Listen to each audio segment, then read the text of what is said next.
We're lucky enough here at Garden Organic to have our Comfrey collection. So I have an abundance available to me. And what I'm going to show you now is how you would traditionally make comfrey feed.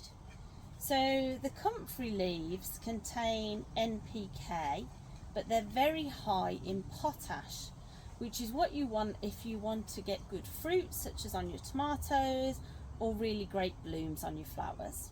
So all I'm going to do is strip some leaves off this plant. This particular one is Bocking 14, but I do use the leaves off all the plants. Bearing in mind, if it's a new plant, you want to wait really, let it establish a bit before you start stripping the leaves. You don't want to take all the leaves off, and I tend to go for the oldest ones first.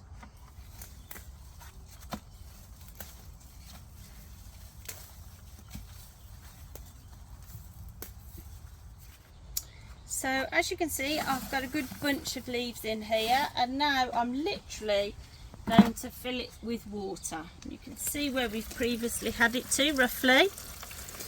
You're going to need it then with a lid on for approximately 4 to 6 weeks. And in order to use it, you want to dilute it 10 parts water to 1 part Comfrey. But as a visual aid, you want it to look like weak tea when you dilute it in your watering can. So another method you can use though is you can take a traditional water butt.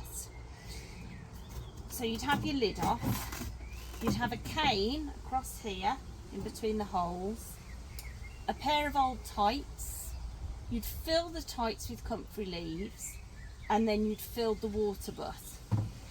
And the general principle really in all of these methods is that you're steeping the leaves.